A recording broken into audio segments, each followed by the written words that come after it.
Coming now to verse 19 of chapter 1 of the Gospel of John, continuing the thought in which John has been introduced to us, and we've also heard of the Logos, of course, and John is bearing witness to the Logos. In our preceding verse, we had this remarkable description of the Logos being, as it were, in the bosom, in the womb of the Father. And now we can return to the topic of John the Baptist, of course, under discussion here.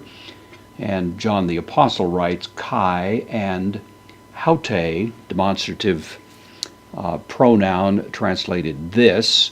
It's feminine because it's going to go with he hamartia, the witness, which is feminine. So this esten is, third person singular of the verb of being a me. This is he marturia, the witness. Of course, you know the name martyr, or the word martyr, is based on this. But at the time that John was writing this, that particular connotation wasn't really part of the word. It simply means a witness, a testimony, especially a testimony that might be offered under oath, or a testimony in court, something like that.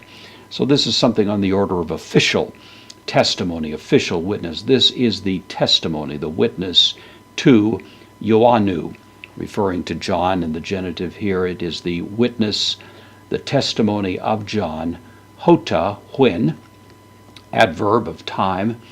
Apestelon, from the verb apostello. This is the aorist, third person plural. When they sent. Apostello means to send, and it means to send in a sort of a official capacity, like a delegation would be the idea, as opposed to pempo, a word that simply means to send in a more general sense. So this was an official delegation, you might say, that was being sent. Prosauton, these words are not apparently in the original text, but are added here for clarity.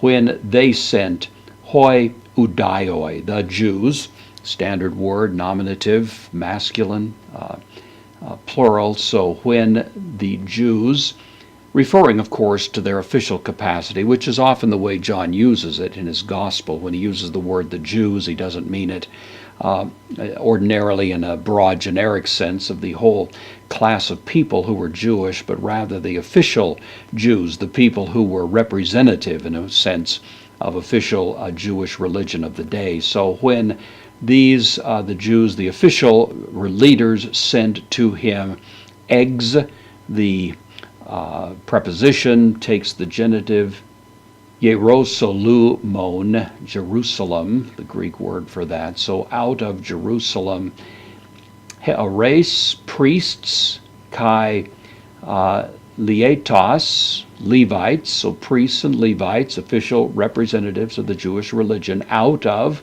the official capital of the Jewish religion, Jerusalem. Henna, that takes the subjunctive, in order to, or for the purpose that, erotesosen, they might ask him. This is the subjunctive, in order that they might ask him, third person plural, auton, him. And then in an emphatic sense, su, you, tis, who, are. Who are you?